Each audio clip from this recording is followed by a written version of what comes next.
All right, hello and welcome back everybody to the Game Dev Show. I'm here with Andrew and I believe Dave's going to be joining us in just a few minutes. We're going to be talking about Unity game development, some 2022 stuff, taking some questions, and also giving away a bunch of cool free stuff. So welcome everybody. I just want to say hi to everyone in chat and say hi to Andrew over there. Look at that, I'm getting good at pointing in the right direction now.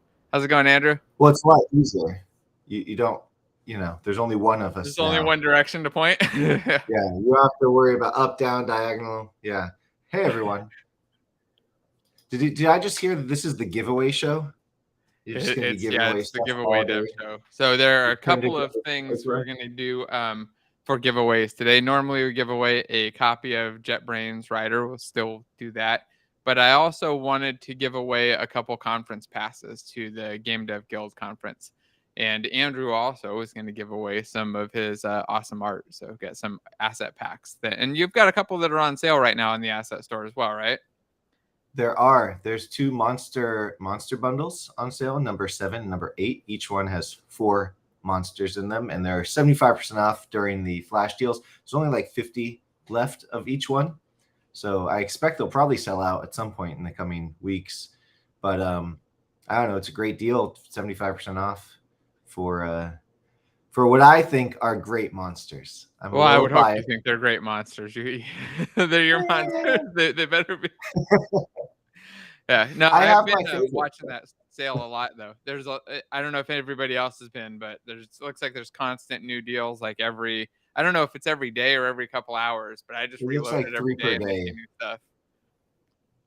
And I keep buying things. I ended up getting some more characters for the battler, so you can have this giant mega thing with like 300 different creatures by the time I'm done with it. All these asset packs I keep pulling in. So I've been having a lot of fun with it. There's lots of cool stuff. I think I got the last of a couple different things yesterday. So nice. I guess I wanted to get started by looks like we've got somebody offering some game keys to give away too. Yeah, let's do it. We'll give away some game keys as well. So I guess before we get started answering questions and talking about technical stuff and all that, let's kick off the first part of the giveaway and welcome Dave. So I'll pull in Dave and then we'll pull up the giveaway, and I'm just going to run it in another window while we're going, and then I'll maybe have it up in the background as well. So let's take it. We'll grab it, drag it right over to here. Welcome, Dave. How's it going? Yep, surviving. You woke me up, but it's okay. Oh, good morning.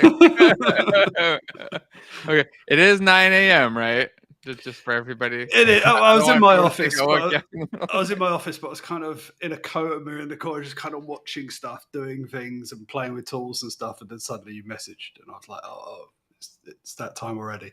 It is Sunday. It is early. It's early. Too early.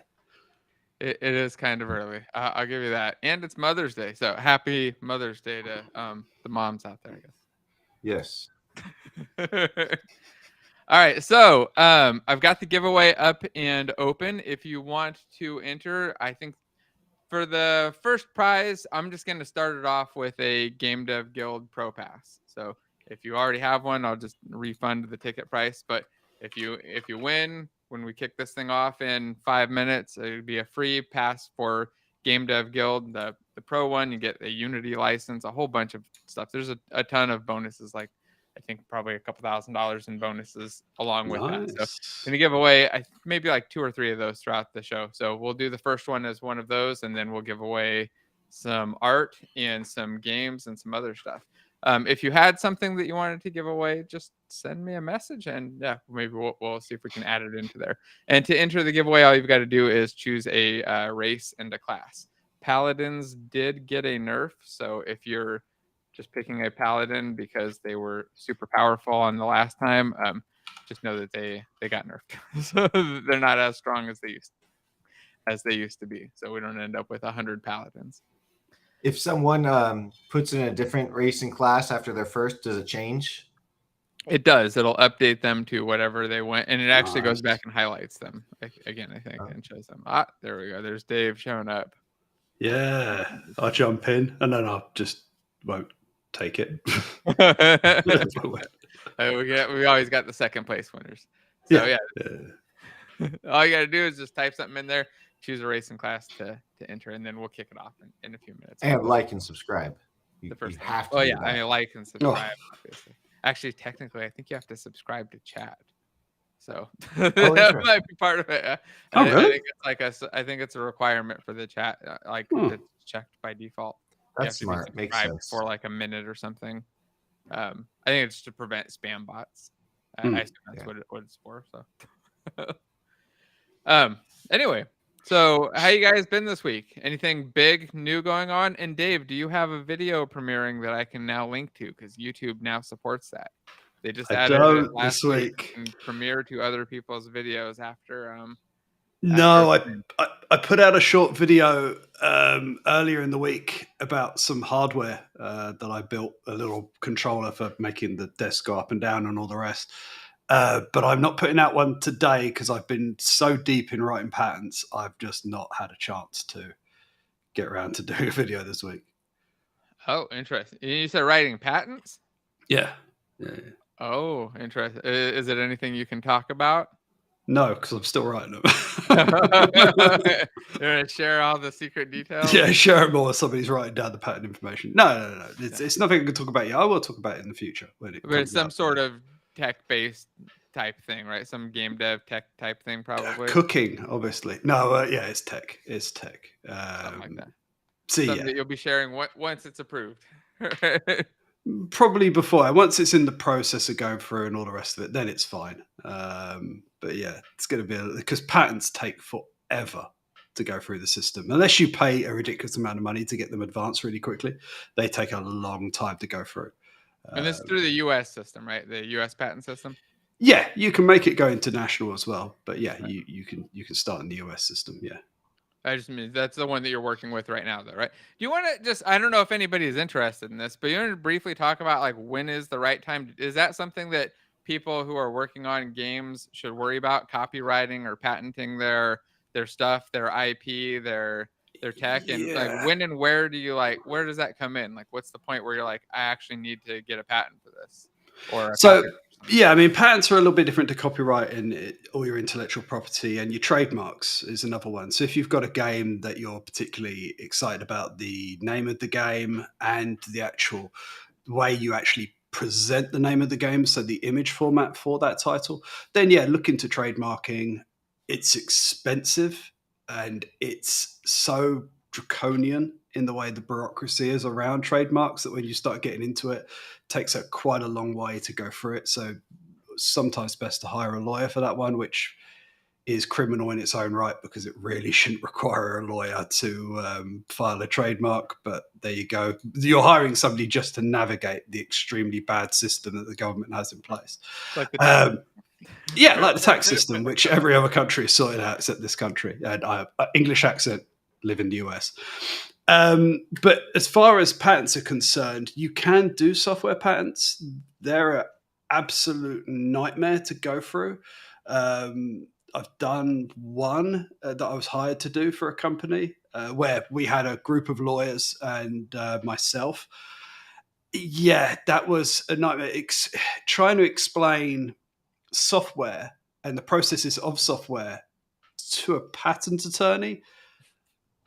And I don't mean to be disparaging to patent attorneys, but if you haven't ever written software, line of code in your life, and then you have somebody sitting there telling you about how to basically thread this and do that and do this, the blank look and expression that comes on their face is incredibly quick.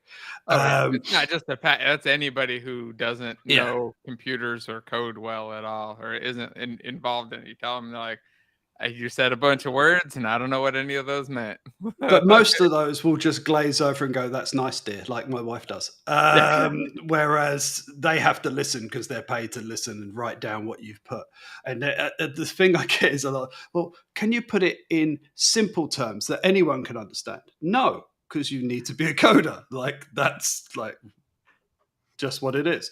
But anyway, yeah, software patents are a nightmare. But the patents I own so far are all in hardware.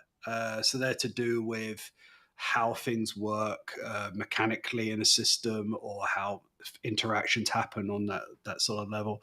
And I have patents to do with articulated arms on simulators and reloading simulated weaponry and all the rest of that sort of thing. So they're a little bit easier. Well, they're easier to write and easier to do, I've always found in my experience.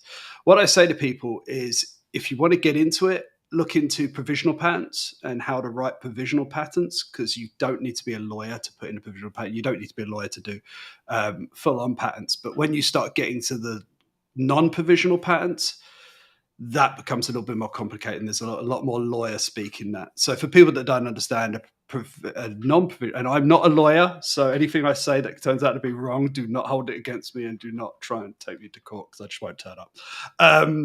Non-provisional patents, provisional patents will basically hold your idea. What I usually do is I write a provisional patent, and then I hire a lawyer and basically form a non-provisional patent from that provisional patent.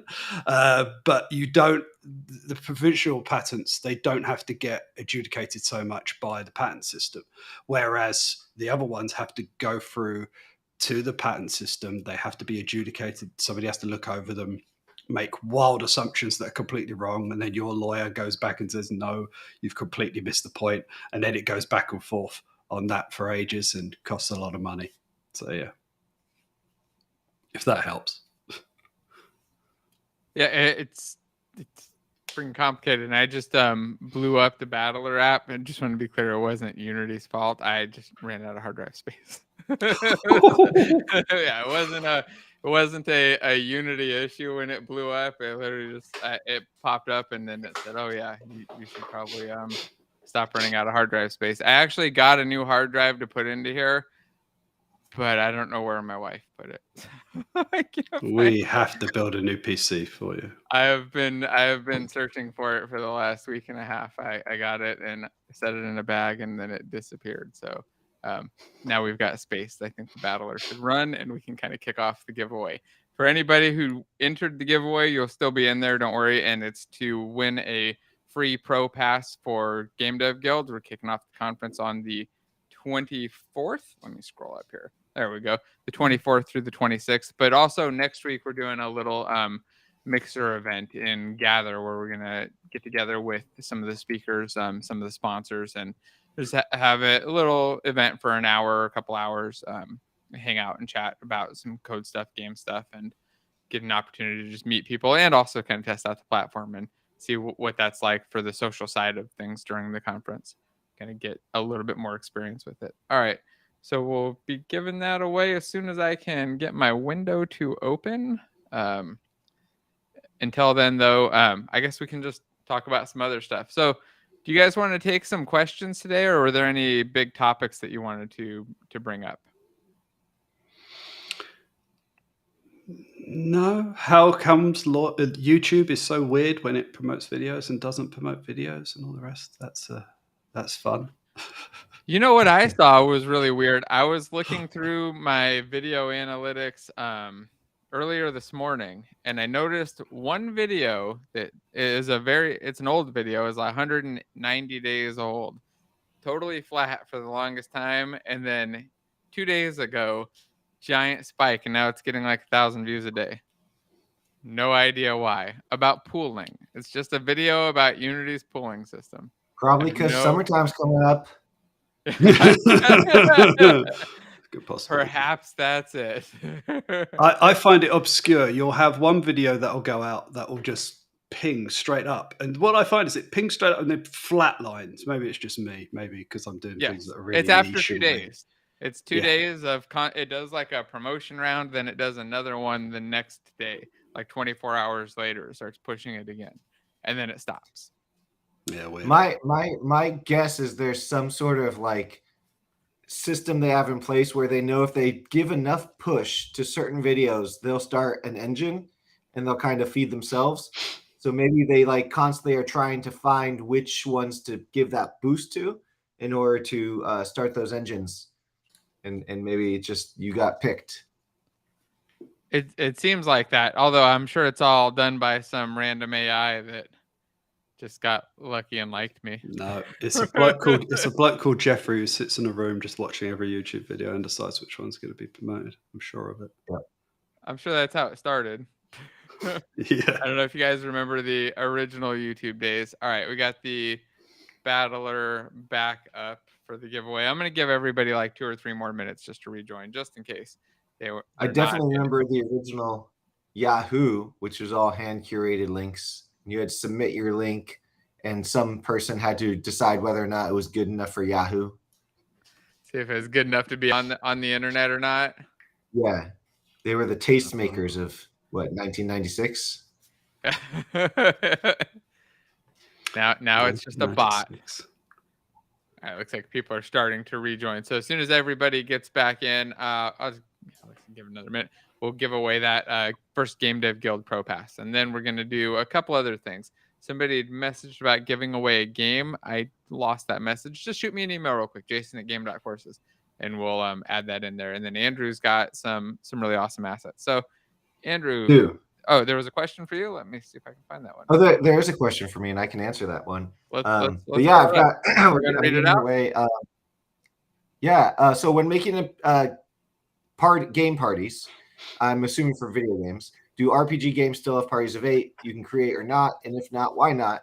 Or do you have a single character only? So sure, I think there are lots of games out there with larger parties. I think like Pillars of Eternity and those sorts of games tend to have larger parties, whether that is a party you create or whether it's like characters coming in and out, that, remains different. A lot of games these days do seem to be like single player, third person sorts of games, right? Skyrim style and Dark Souls, etc.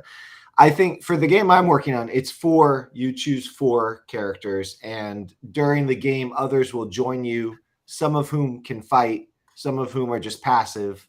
They'll come and go. You can't control them insofar as you can't like choose their race and class. They just show up and join you for a bit, and then they leave, but they fight with you, and you can control their actions.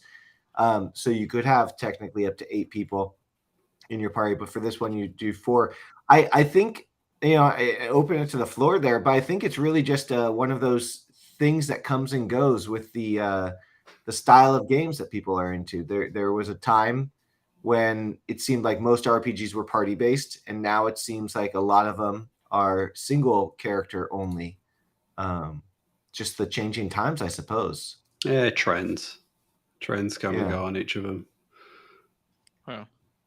Hey, your RPG actually inspired me to start adding multiplayer or multi-party setup in my architecture course. It's one of the next sections I'm actually working on right now, a party setup with a bunch of different characters, character unlocking, and possibly some customization.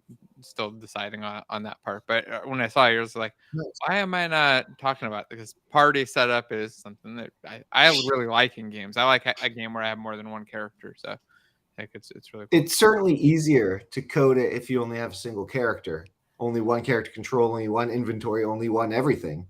Mm-hmm. With a party base, obviously it changes the game. You're not going to make an action RPG with a party based because you can't control 4 people at once in that regard, unless you're doing like Secret of Mana style from the SNES days where a computer controls the characters that you're not controlling, and it's just AI based. You could do that. But it adds a lot more complexity to do party-based games.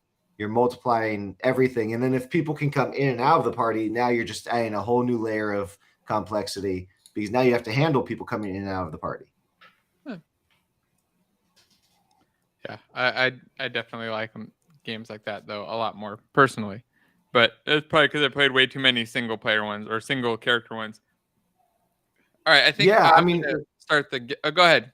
And then I'll start the giveaway after you say. I was just going to say that I like them as well because the games tend to be more about strategy and story versus just gamepad controlling your gamepad and figuring out the keys and the timing of the strikes and whatnot. It's less about the dexterity of using your gamepad or keyboard and mouse and more about the story and puzzles and other things. And I'm not very good at being fast and dexterous. It works out well. All right, I'm going to hit the button. We'll kick off the giveaway for the first GameDev Guild Pro Pass and see who wins that as we continue on. So the fight will commence, and then we'll nerf the winning class, and then give away something else afterwards. So there were a couple of questions. I'm going to take a couple real fast, easy ones, and then some more complex ones. One was, do I need a webcam for the mixer? So for the GameDev Guild mixer, you don't necessarily need a webcam. It doesn't hurt. I highly recommend you at least have a microphone, though, because nobody's going to be typing in chat. They're going to be talking. You walk up and you go into little areas and talk. I definitely recommend a webcam. You can always turn it off if you decide in the middle of it that you don't want to have the webcam on, but I'd get set up with it and be ready, because it just works more. It's supposed to be more like a personal in-person event, and that really helps kind of add to it. But again, not mandatory. And you have to be attending the conference to get into the gathering. Yes, for this one, but I am going to try to set up, I've been trying to figure out, I'm not sure exactly how it's going to work, but some sort of public meetups, maybe before or after the show, or some other time where people can hop in and talk about some topics, maybe once a month or once a week. I don't know yet, but I'm working on something like that now that I've got this in my head. At least I want to go through the conference and see how everything works, make sure that I understand it really well before we do that. But I think that we'll have something sometime soon for that. And then somebody asked if it crashed. Yeah, the giveaway did crash, and that was because I ran out of hard drive space. And it wasn't because of people joining. It was because I got way too much other crap running on my system at the same time. All right, let's go to a real question now. Could you, in theory, make a 3D third-person game similar to Animal Crossing, just using assets from the asset store? Yes. Next. Could you do it in practice as well? Yeah, you could do it in both. You could do it in 3, you could make it up in your head. But yeah, you could absolutely do that. Yeah, there's so many poly graphics assets out there on the asset store. There's like 40,000 3D art packs, or maybe 30,000 3D art packs on the asset store. Way more than any person will ever go through. And don't take that as a challenge to go through every asset pack this week, everybody. Just don't do it. It's not worth it. Do it now. Yeah, no, you could absolutely do it. And there's camera controllers as well that you can riff off, Cinema Machine and all the rest of it, that you could make a really good camera third person, so you don't have to play with that. A lot of times I recommend to people that when they're building a prototype, they try and just use as many things that they do. The stuff that isn't the core game that they're building, just supplement it and get the thing going. It's very important when you're grey boxing or anything like that to get to the core game loop as quickly as you can, to do the game loop, the interesting thing that makes your game unique, or the thing you're trying to prove. Trying to make sure your game's going to be fun. So if you spend too much time building a menu, building all this other stuff around the game and not actually getting to the game loop, and then you get to the game loop and you go, I've got the most amazing assets, I've spent loads of money doing it, and I've got the most amazing menu that does all this fantastic animation and looks awesome. My game is the most boring thing that ever survived. Then you failed. You've learned your lesson and you won't do it a second time. But yeah, get to the game loop as quickly as possible. And you could do that by just pulling off assets from the asset store. Yeah, you're going to have to code some stuff in the end yourself. You're going to have to put it together some way, shape, or form. But for art, absolutely. Every bit of art you need is on the asset store already. Just use that. You can sometimes get people that call it a turnover, where you basically, I can't remember what the term is, where you just use our asset, you just spit. Yeah, asset flipping. I don't completely believe in that, because I mean, if a game's got a really good game loop, you'll kind of forget that people are using assets from the asset store. The only problem is sometimes you can look like a lot of other games that are out there, because a lot of games have come out with those exactly the same assets. So you want to put some spin on it. Usually I would say, your title of your game and some of the graphics around your game should try and be unique, just to keep it looking good when it goes out. But to build that game, get to the core game loop and make sure your game is fun, you should utilize the asset store if you can. So yeah, asset flipping, in its strictest term, gain like top-down engine from the asset store, using their demo scene and making a game from that, just basically buying it, putting it up on Steam and trying to make a quick buck. That's legit asset flipping. A lot of people, and I think these are the more embedded folks, developers, and indie game players and developers will see anything from the asset store and say asset flip if they recognize too quick the asset, which is stupid. It's not the case. But the reality is, and I think it's important for all of us developers to keep this in mind, the vast majority of players, people who would actually spend money on your game, first have never seen that asset before. They're not like us, where they're living and breathing indie games and seeing dozens of games a day. I don't even see dozens of games a day. I don't even see dozens of games a year, I think. But they don't recognize it. They don't give a shit that it's from the asset store. All they care about is this game is fun. And they're the people who are actually buying your stuff. So ignore the people who say, oh, you're using Cinti Studio stuff. Oh, I've seen that Infinity PBR Dragon before. It was on the Humble Bundle. Yeah, it was. And that's where you got it. You got a great deal. Now you're making a game. And all these players are going to play that game and think, wow, this is a fun game. So, Exactly. Ignore it's about your game loop. Noise. Yeah. Yeah. It's about the game. All right, I'll take a question for me real quick. Can we get an update on the state of the mastermind groups? Yes, they're still going out. They're just going very, very slowly, but they are slowly getting formed and getting new groups every couple of days, getting a new group set up, trying to speed it up. But until the conference is done, it's probably still going to stay relatively slow. But yes, they are still coming. If you really want to get in right away, shoot me an email and I will try to add you to my short list of people that are very excited to get in and get you on there quicker. But there's just so many people on there, it's hard to prioritize it. It's like 500 people in the list. Trying to get through everybody's taking quite a while. And there was a question for Dave. Is Dave coming to the Mixer next week or to the conference next week?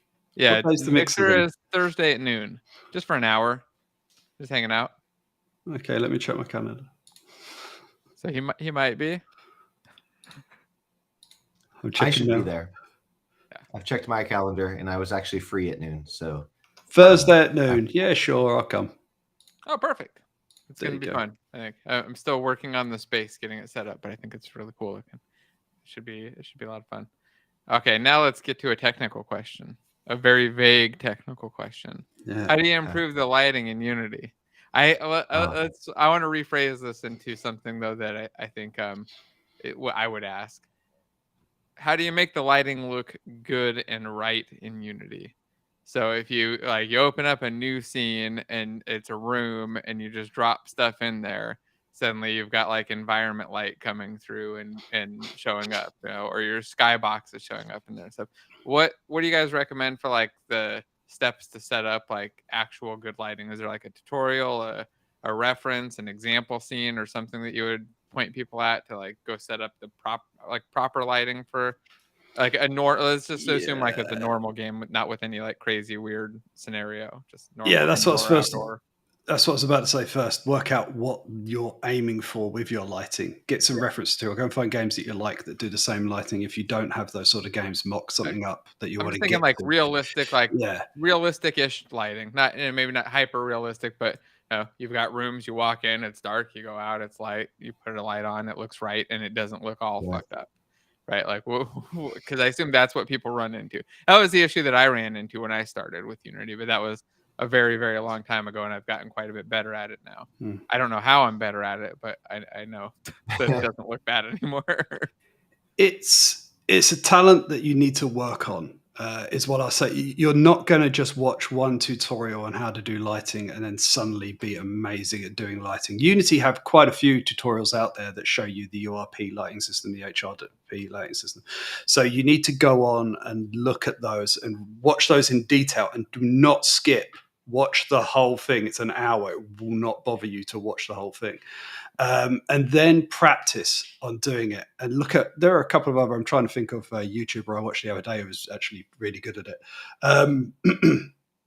But then iterate, play, watch your optimizing and your profiler. You can go way too heavy on lighting, especially if you're doing real time. So know when to start baking your lighting out. Know how to use light probes and getting light probes in the right location. A lot of people just spam light probes over as a grid in the world. That's not how you use light probes. take a look into it. Know that you need to use light probes in areas of influence that they would really work on. Look at your materials as well that you're actually putting out there, how much reflection's coming off them, how much metallic, softness, all the rest of it. Know how they play in the lighting system. And just really iterate down. It's nothing I'm going to be able to tell you to do in like half an hour or even 2 hours on how to get really, really good at lighting. You have to really practice at it. I personally use URP across the board on nearly all my projects because I do a lot of VR. I was just going to ask what you would recommend. Yeah, I do VR a lot. And a lot of my games are prototype, and URP is very quick to turn around really good looking titles. And I like to use post-processing on nearly all of my games because color correction, even if you don't think it's influential, actually is. And getting the right color, whether it be cold into the blue set or whether it be warm into the yellow-orange set. So, yeah, for me personally, what I usually do is I create what I call a vertical slice scene. And I will bring in whether I do a mostly interior, mostly exterior game, or whether it's going to both. And then I will set up some lights in there. I will set up my post-processing for my camera. And then I will select all the color gradient and everything else I'm doing in that volume. I'll choose whether that post-processing is going to be global or it's going to be location-based. So some people don't realize that post-processing can be in areas of the scene as well. So you could change that. So if you're going to go from an interior to an exterior, you should probably have different post-processing on it, either or both of them, and switch between them. And then with the lighting in concern to that, you should have your lighting change as you move to that. There's a little trick you can do sometimes. You ever notice when you walk out from a dark room into a light room, that suddenly everything kind of goes bright when you walk outside in real life? Yep. Actually manufacturing that in a game, so kind of brightening up the screen quite heavily and bringing it down, not too much, don't give somebody an epileptic fit, but you can brighten things up, and that kind of masks the switch as well between. It's a little trick of the trade. You can mask that switch from going to interior to exterior by doing those sort of techniques, and then try and bake as much as possible, but don't bake straight away. Do some real-time light. Have a good quality computer that can basically, you can change the lights up, you can move them around, and then you start baking at a certain point and generate procedurally after that. Just keep, when you change things, make more changes to light. So in short, lighting's very easy. Just do it. Easy. Get to it. It's a complicated thing, but if you really put in the effort, you will get rewards out of that. And you don't have to be an amazing artist to do lighting. You just need to follow the rules of how lighting works and watch tutorials on how to fake certain things, like baking in your lights and all the rest. And you can alter those post-process. So some people don't know you can alter the light bakes that come out and post-process those so they look better when they go in, or mask things out. Yeah. And certainly using the post-processing stack or just post-processing now is key. If you don't use it, that's why your stuff doesn't look like other people's stuff. Like it's why it's not looking that good, because you're not using post-processing. Yes. All right. I want to finish. Alator is always correct. You just use the good lighting checkbox. Yeah. And if you can't find that checkbox, well, just Google it. Yeah. The good lighting checkbox. It's in the settings. You gotta dig through the Unity settings first. Yeah, just go to the settings. Quality or graphics, right? Which one is it in? Or player. It's one of the. It's one of the reasons I've not done a tutorial on lighting, because it can be very opinion based in the first part, and secondly, it's massive. And I have a job. I have companies to run. I can't build massive tutorials on lighting. But there's loads out there to get to it. So we've got 2 people left in the giveaway. I figured since we had a awesome subscriber give us 5 keys for this new Steam game they just released, we'll give a key to the second place winner. So we'll give a pro pass to the first place and the game key to the second place winner. And I think as we do the giveaways, we'll just do that throughout them. So second place will get a free Steam game, new game to try out. You guys ready? Let's see who wins the final one. Is it going to be Paladins. a Bard or a Berserker? No Paladins. No Paladins left. Nope.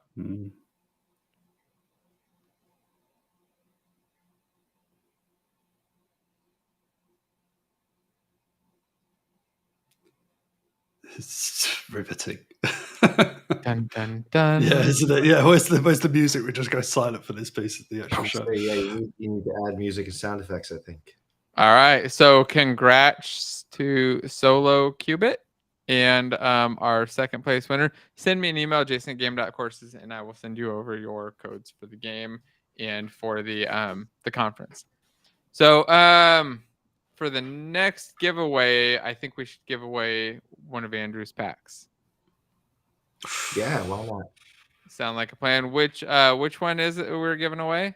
There's two available. One is the low poly Fishman, which is one of my favorite low poly ones. And that I selected that because I've got 6 new low poly packs on the cusp of being released. 3 are already uploaded to the store. I'm just waiting for a couple tweaks to the other ones. So, that's going to be very exciting. Hopefully this week they'll be up on the store. And then the other one is the Minotaur high fidelity pack, which we've talked about a lot on the show. You like to show the video of it, mesh morphing. So I figured throw that one in there as well. It's also one of my favorite ones. And one of the new low poly packs is the low poly Minotaur.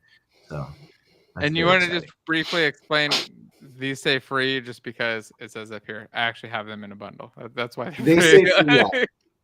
So you've previously purchased, probably during the spring sale, the monster bundle that the Minotaur was in. Therefore, it's free. The bundles are Unity's built-in sort of upgrade system to make a bundle. You buy the bundle, and then the individual packs you have to go get, but they're free at that point. So it's just a button you have to click.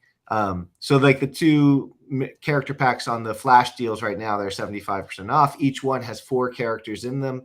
And once you get the bundle for really cheap, I think $37, you can go to each asset and click the get button for free. And instead of $55, it'll be free. So nice. Huge savings and good stuff. Yeah. I don't have to grab the whole thing all at once too. Oh, and yeah. I mean, the reality is that there's a lot of content in these. Some of them have music and sound effects and concept art and stuff. I put a lot of that into bonus packs to lighten it up, but I like to ship with high resolution graphics or textures. You can always bring them down in Unity, and I expect most people will. You don't need 4K in most cases, but if you do need 4K, it's there for you. And if you don't, bring it down to 1K or 512. But it means the packs are very large, and so I can't put 4 characters into one download very easily. That makes sense. Otherwise, you end up with those giant files and giant download. And yeah. And I like the fact you had that 4K in. I like the fact you had that 4K in because it means that I can actually go in and make changes to it really easily rather than the 2K one. I find working with the 4K textures a lot easier. Plus, in the bonus packs, I include the Substance Painter source files. Mm-hmm. So if you want to just go in and make your own textures in Painter, it's all set up for you it's all layered. So you can just change one aspect or change some other aspect. It's very easy. Nice. Well, I think we should have everybody pick which one to give away first in chat, the Fishman or the Minotaur. And then we'll kick off a giveaway for that. Whichever one gets a bunch of votes really quick in chat. So give it a minute on the delay, and then we'll start that. I'm going to open up the giveaway, and whichever one it is will be the one that we give to the winner. And second place to get another game copy. Fish. I already see 2 fish votes. All right, let's speed this up. Let everybody rejoin. It looks like it only gets people from like the last 20 minutes or so of chat. Man, I really wish we had a Fishman character now so that all these people would change their character. Would all turn into a fish. that would be great. Yeah, maybe I should have added him in. Really funny. Reminds me, we need to nerf bards a little bit. If you haven't seen the bard stats, I can't see it over there. They're ridiculously high. So they're getting nerfed. And now they've been nerfed. They kept losing everything nonstop. So they got a lot of buffs, and now they got some nerfs. So your bards got nerfed if you picked a bard. Just be prepared. Yeah, watch everybody changing now. Yeah. Well, I wanted more variety, so I'm hopeful that happens. I removed all their damage bonus. It went from 7 to 0. So I think there were more votes for the Fishman, which makes sense because my favorite people already bought the bundle during the spring sale on Flash Deal, so you already have the Minotaur. That makes sense. So we'll go with the Fishman first. We'll give this one away in just a second. We'll kick it off. If you want to enter, just pick your race and class real quick. You, again, might not want to pick Bard since they got nerfed, but it looks like most people still do, so that's fine.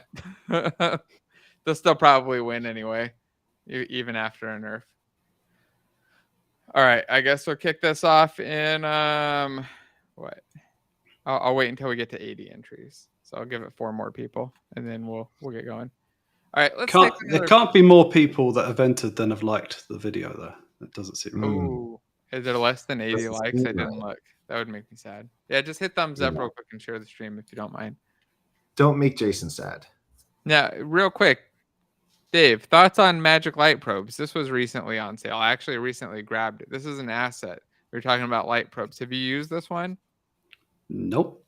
I was actually, when that came up, I was like, is this a new Unity feature I don't know about? I've never heard of that. So no, I haven't used that one. I've used it. It crashed my computer, but I still used it. So it essentially would crash Unity every 5 minutes or so, but it also worked and was a lot easier than placing them by hand. Now, to be fair, to Dave's point, I was not choosing exactly where to put them. I just needed them in, like, I had all these buildings for my environment pack, and I just needed probes in there to make things work. They didn't have to be perfect because every game's going to be different. I expect if you're going to use in production, you'd move them around a little bit, but I just need something in there so that the lighting would pick up on them on the prefabs. So I would use this tool because it was faster, even with the fact that it kept crashing Unity. So I just do a building, maybe get 2 or 3 buildings, and then it would crash, load it back up, do 2 or 3 more, then it would crash, load it back up. And after 2 hours of that, and luckily no issues from all the crashes, they were done. Nice. It was very magical. I had a similar experience. Unity needs an auto-save function so that doesn't actually keep screwing up. I think, well, Unity needs an auto light probe, or at least some method of suggesting where light probes should be and then placing them. Yeah, it can be subjective, really... but I think you're right. I think there should be something, or even some options that would you like this way? Would you like this way? This is what you get from this. This is what you get from this. Yeah, it's very subjective, but yeah. I'll check out the Magic Light Probes asset if everybody's talking about it. Then, see if it crashes for you. Let me know. I bloody hope not on this thing. I assumed it was because I was constantly running out of hard drive space, but now I'm a little more skeptical. It looks like we had a super chat come in. Thank you. And it says, how would you handle global illumination in a semi-open world, day and night cycle, low poly game? How much do you bake? So if you have a day-night cycle, how much light baking are you actually doing? Can you bake any light with a day-night cycle? Yeah, that's a difficult one because you're going to have to be swapping out your bakes. I mean, if you've got a directional light that's like mimicking the sun, there's really no way, unless I'm missing something, which is possible, for a baked light to work in all situations, whether it be noon or midnight or sunset. Yeah, you're swapping. From what I gather from this, and I've not done this in Unity, I will state for record, you would swap your light bakes. So you'd swap them out when you change the thing. Not tried to do that in Unity. A certain time of day, they swap, right? Yeah, they could swap through. I've not tried to do this. Most of the time when I'm doing something that has a day-night cycle, I keep my lighting real time, and I have very low lighting, and I don't go over the top with my lighting, which is why when you see a lot of games that have day-night cycles, they don't go over the top with it. But I would attempt to switch my bakes out, basically. It looks like there's an asset that does that too. Magic Light Map Switcher. Do you think that you would need to though, or could you just get away with real-time lights depending on the game? I mean, you can get away with real-time lights in anyway, real time. but it really depends on how much, how many lights you're putting in there and how optimized the game is and all the rest of the stuff. If you've got lights everywhere, and your game's going to run terribly. What about just like the actual like global illumination though? Again, it depends how good you want your game to look and feel and all the rest. This is the thing that I'm saying about lighting. It's really a toss-up onto what you're trying to achieve with your lighting. You'll get a lot of the way there.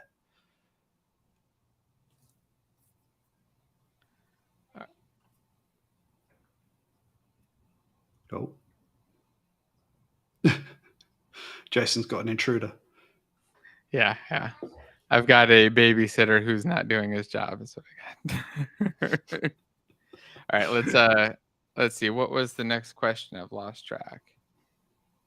Oh man, there were quite a few. Oh, one of the questions that I thought popped up was kind of interesting was this one about we're talking about the magic light probes, and they asked, does Unity not have these features because they don't want to step on like asset developers' toes? Do you guys think that ever happens, or do you think I would imagine that they don't have it because they're busy working on other things, and if they thought it was worthwhile, they would buy it or pull it in. It seems like that's kind of what they do. I can't imagine them not doing something because an asset developer has it. I would imagine they would just probably try to buy that asset developer up first. I think that's the beauty. Yeah.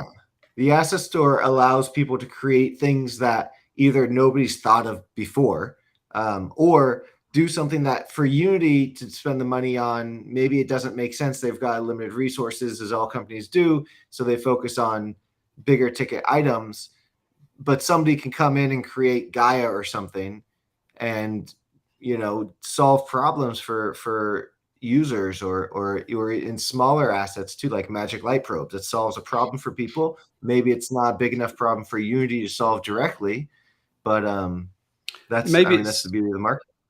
And maybe it's too subjective. Certain things really are based on how you want your game to look, and it could be vastly different across all the games. And therefore, if they just build one solution, all the games are going to start coming out looking like that sort of way, and they don't want that to happen.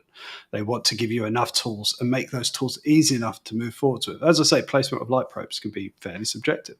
So that's one of the reasons. But yeah, Unity doesn't have a fear of building stuff that is an asset, and they have bought assets before. I mean, you can name like 3 or 4 off the top of the head that they bought up. So, well, post-processing is one. All the post-processing. Sin Machine. Yep. Pro. Yeah. Text Mesh Pro, I was about to say Text Mesh Pro, yeah. So if you make an amazing asset out there that does something incredible that everybody uses, Unity might come knocking on your door. Yeah. So here's one I don't know the answer to. For technical artists, is it better to learn shader graph before HLSL or the other way around?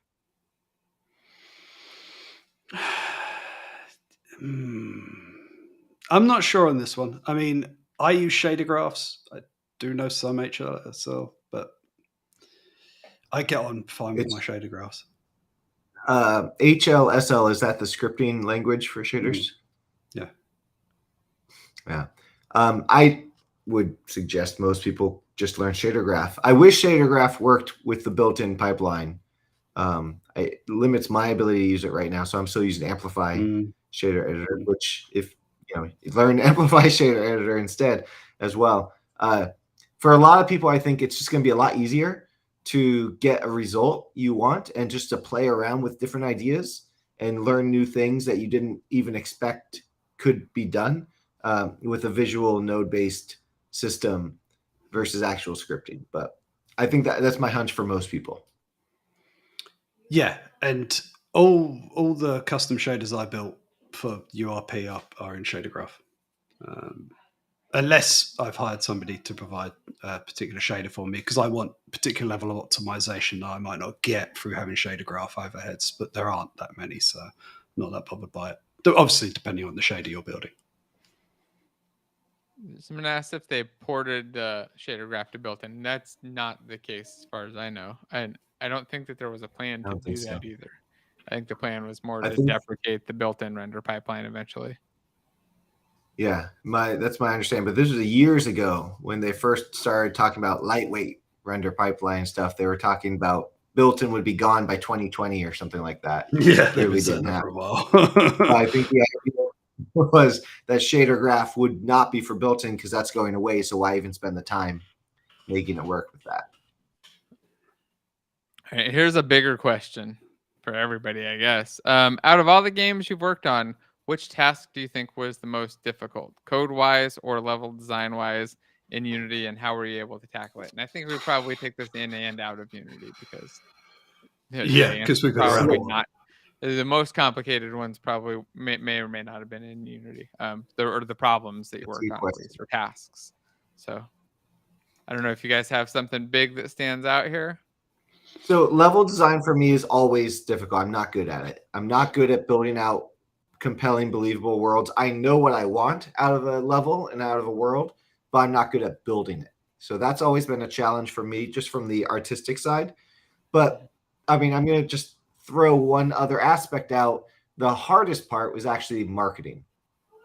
Once you make the game, or during the process of making the game, the marketing aspect is by far for me harder than anything else. Doing that right, knowing what to do, when to do it, how much time to spend on it, at what point in the process, all of that stuff is a huge challenge. Yeah. Everything outside of coding and actually building the game has always been difficult because it's not what I have to do day to day, but I've had to do it in a lot of different companies. As far as if we're looking at dev sort of tasks, I wrote my own game engine way back after I left Sony to do a lot of 2D games for the Windows Phone. Hey, whoops. And for iOS and Android. That was just monumental, just a very large task to start off with and just to build, to put games out. And then I moved to Unity. As far as Unity wise, the hardest thing is there's not really anything that's really standing out as super, super tough that's been done because there's a lot of things that Unity provides. Originally, when Unity came out, having a really good optimized GUI on your game was a freaking nightmare because mobile phones were in flux and the GUI system was appalling. When we first started out, I wrote my own Mechanim system before the animator came out. That was a pain. But Unity has caught up and built all those things afterwards. Nice. Yeah, for me, I don't even know. There have been so many different ones. I think the most like stressful ones, and by the way, it looks like we got our final winner for the which one are we giving away? I've already lost track. Fishman, I think. Low poly Fishman, that's right, not the Minotaur. And it looks like our winner is going to be a Berserker. So congratulations. Send me an email, jason@game.courses. Also, second place winner, send me an email and you'll get another copy of the game that we're giving away. If I can find my tab over here, Pair of Aces, which one of our awesome subscribers in chat just gave us to give away as well. So we got that plus the asset pack of the low poly Fishman. So congrats. I was going to say, though, my most complicated or confusing ones were definitely memory overwrites. Dealing with and trying to track down and fix memory overwrites in a game that was built on Unreal with C++ and had its own memory management system on top of that one because everybody has to make their own stuff. I'm sure there was a reason for it, but we got the same second place winner twice. I just see that.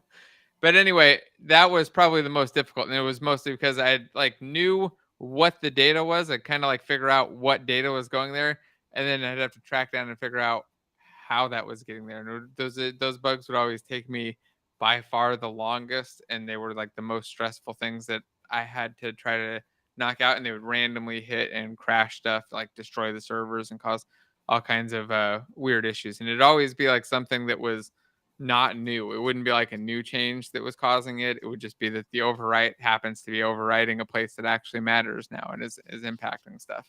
instead of it happened to be overriding something that didn't matter until today. Suddenly with the new build, something else changed. So those were probably the most difficult for me. They weren't in Unity though. Yeah, I mean, you could go way back, and I mean, some of us have built our own game engines here, and even just remembering, we in Maya we built a system to enable you to then do baked lighting. Just going back to the lighting thing, to then put out into the game. And one of the biggest problems with that was it was slow as hell. Like it took a day to bake out a scene, because we're going all the way back to the early 2000s. And yeah, you'd spend a day baking it out, and then you'd realize something was wrong, and you'd be baking it again, and then distributing that baking by using the network computers that we had around. Yeah. I mean, that was back in the day when you did a game build. Like nowadays, people don't realize you run Unity, you like play, and then you start playing the game and all the rest of it. Works instantly. And it works instantly. Not the case for so many years, where you'd sit there and you'd do a build of the game, especially if you're doing a recompile of the game code. You would sit for ages just to get that game turned around. It was about an hour at Sony for a lot of the things. Sometimes they get if it was just a client build, it could sometimes knock it down to a half an hour. That was with Incredibuild running in 100 computers building the game for you. Exactly. Yeah, right? We had to distribute the game build across a network of computers just to get that thing up. I used to do that at home. I used to set up a bunch of servers at my house, so when I was working from home, I could build in like an hour and a half instead of 4 hours. So I could actually like do a build and test stuff throughout the day. If I ever needed to do like a recompile of anything low, it would take forever. It was terrible. Yeah, I mean, me and Jason were actually at Sony at the same time, but I was in the UK. Jason was over here. And I remember I had 3 PCs on my desk because I was the tools programmer there. And one of them would be doing one job, one of them would be doing another. And these were expensive. These were like 10 grand PCs a piece, but I had 3 of them just to do particular jobs because, So now people don't realize how good they are. I don't know if code's gotten any faster, but the hardware's just gotten so much faster that it doesn't matter. Maybe the compilers are more efficient now too. They are a lot more efficient, but the hardware is 1,000 times faster. Doesn't hurt.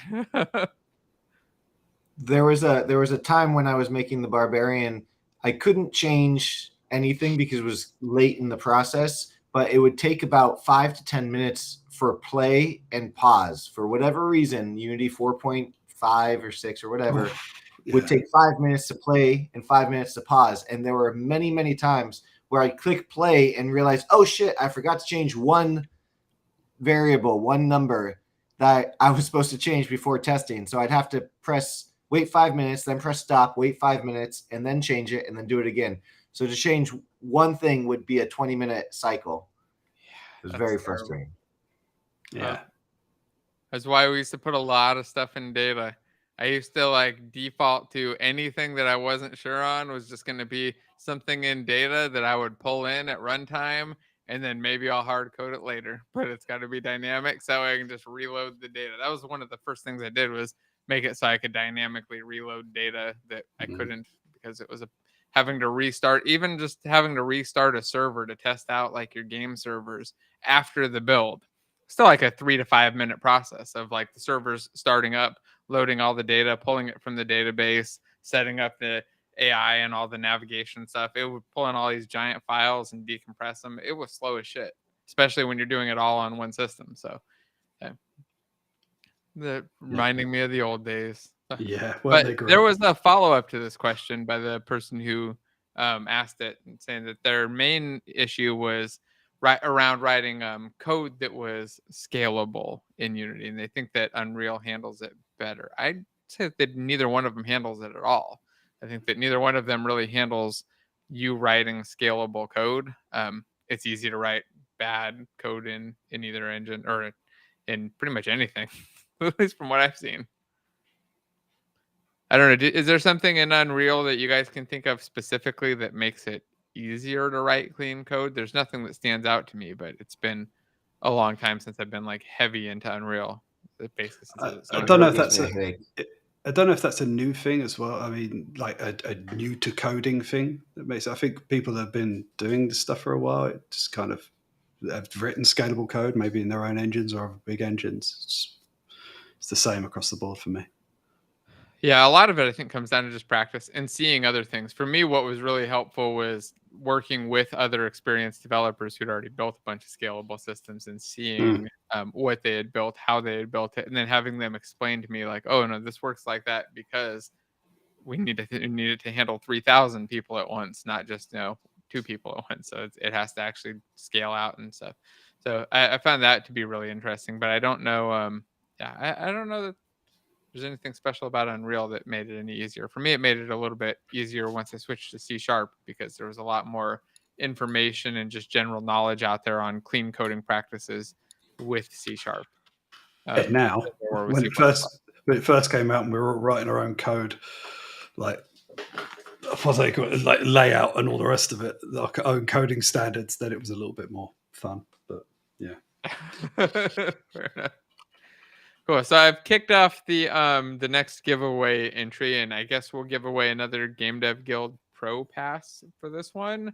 So if you want to join us there, if you've already got a ticket, or just refund the ticket price, or give you one for a friend. But I just probably refund it. We're gonna do a mixer next week on Thursday. We'll just be live at noon Pacific, hanging out and talking with sponsors and speakers. And then the conference is later on this month, the 24th through the 26th, throughout the days. They're just kind of hang out live. We'll be chatting, in gather, and other stuff throughout the time. Be able to ask questions of all the speakers, and there's some really interesting topics. Actually, 2 on multiplayer stuff now. I was really excited. I was hoping that we'd have one good multiplayer one, 2 on different multiplayer options. Actually, I think there might be if I'm remembering right, 3 on multiplayer. There's 1 on another multiplayer one. I'm pretty sure that one didn't get changed. So I think we had 3 on networking alone, which will be really cool. And some other really exciting stuff. Well, at least exciting for me, because I mostly picked things that I thought would be exciting. So the benefit of hosting a conference, you get to have some control and pick the things that you think would actually be interesting and fun to learn about. Or that's cool what I'm doing here. All right, I'm going to shut up now and scroll down, find some more questions, and pop one up here. I love the one that says about when working for those companies, did your code editors have autocomplete and IntelliSense? No. Yes. Not partially. Always. When I got JetBrains, what the hell was that called? The plugin, ReSharper. With ReSharper, I started to get a little bit of that autocomplete and not IntelliSense, but like an autocomplete like thing, and being able to like find all references or find files. Go further back, Jason. I'm just going back to Visual Studio 2003. I won't go beyond that. Okay. 2003. Yeah, but not really. I mean, you had to have it as an extra plugin that wasn't nearly as good, slowed everything down. I mean, not nearly as good as what's available today. Not even close. You basically had to just type it, hit build, and see if it worked. You weren't going to know beforehand, at least in the original thing. I think it almost doubled, maybe more, the coding speed once all this stuff was coming in. Oh, yeah, without a doubt. Being able, all the shortcuts and stuff and the code editors make me so much faster. I can write code. I just kind of think it, and it types it out, most of it for me. And that's why you see also sometimes people comment on when I'm writing code and they're like, why have you got these weird characters before your variables and stuff like that? Some of that comes from the legacy of having things so you know what they are without having to look them up, because you'd have to go to that place in the code to look them up. You didn't get this, oh, that's that, like these tooltips overlaying and all the rest. There was one question following up on our talk about build times, and it said, I never worked with Unreal or had to compile an engine, but wouldn't a change only affect a single translation unit? Why would recompiling take such a long time? Is the linking that was slow? Mostly, yeah. Mostly, lots of the linking. There was lots of the recompiling, though, because a lot of the time we'd end up changing something, at least in my case, we'd be changing something like in a network message. that is then referenced by every single thing in the entire project. Like adding a field there, changing any little thing there. So there were times when we could get a faster recompile and get it down to like 5 to 10 minutes to just recompile and relink one little part. But then it was still also another 5 minutes to start up the server and client and all the other stuff. So still, even then, even on the fast times, it was slow. I remember when I first got edit and continue to work, I was blown away. I was like, this is the best thing ever. Saved me so much time. I never use it anymore because there's no benefit anymore. It's so fast. But it was a huge time saver when I first found that and it actually started working. I was like, oh, I can actually test this and see, and like I can make this change and fix this little thing that I screwed up without waiting an hour. So and there were talks on that stuff, like and forums and all sorts on just that basic topic because it was tough. And it was very happy when you could edit and continue and stuff like that. All right. Oh, cops here. Let's see. I think we had a bunch more questions. I'm not sure which one to pop up here. Andrew, this one's for you. Are you ever going to go to Cape Town to talk about GameDev and Unity?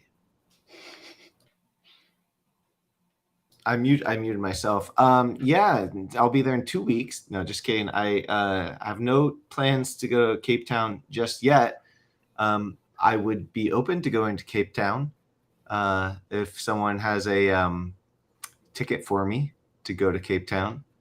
I think it would be expensive to go to Cape Town. That's why I wanted to ask you. Seems like what? I said you seemed the most likely to travel out of us. That's why I asked. That's funny. I did go to Iceland a couple weeks ago for work, for the day job. Dave is definitely the second most likely to travel. I've just got back from England. That's the first time I've traveled internationally. True. Yeah.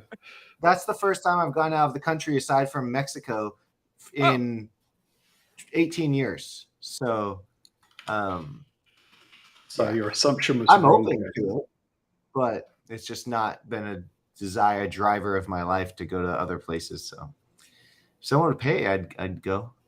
South Africa is beautiful as well. So have you been, Dave? I bet, yeah. I went when I was a little kid. Oh, nice. My dad was a simulation engineer on big flight simulators way back. They're talking 80s, 70s, 80s, that sort of thing. Which is funny, which is where I went. And my first job when I left university was a simulation engineer on the big motion simulators, these 2-story jobs on pistons sort of thing. But he used to travel around the world, putting simulators in places and used to drag me along with him, which I didn't mind because went all around the place. But yeah. So you've actually been way more places than everyone. I should have known. Probably. But I barely remember. So like South Africa, which I was in Johannesburg.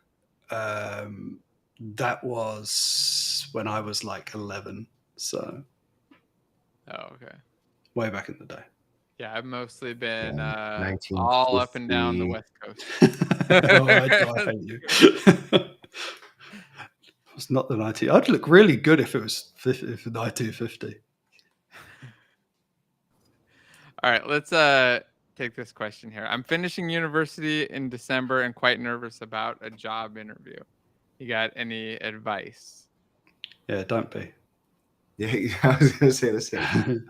No, I mean, anyone that says don't be, give them a slap. No, it's you're always going to be nervous.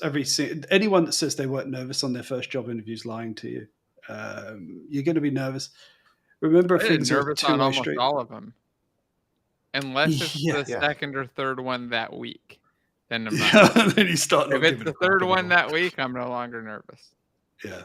I feel like you get into the habit of doing it. You get used to it after a while. At least for me, like get warmed up and it gets a lot easier. The thing to remember is if you're going to a place that's a good job with good interviewers and all the rest of it, they're not trying to catch you out. Like they're really not trying to catch you out. They're trying to find somebody. They want you to be the best person out there. That's what they're looking towards. So don't be nervous about screwing up. Every single one of the people that interview has been in your location. Don't lie on your interviews Don't go in there and say, oh, I'm this, that, and the other. And all that. Go in and have a conversation like you would anyone else. Like if you bumped into anyone here in the chat and you were just having a conversation with them and they asked you questions, go the same way as that. You know, don't bullshit.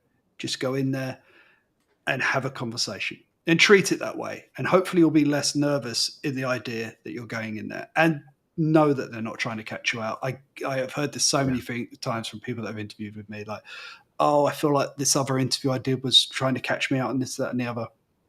I've never tried to do gotcha questions or catch you out questions and all the rest of it.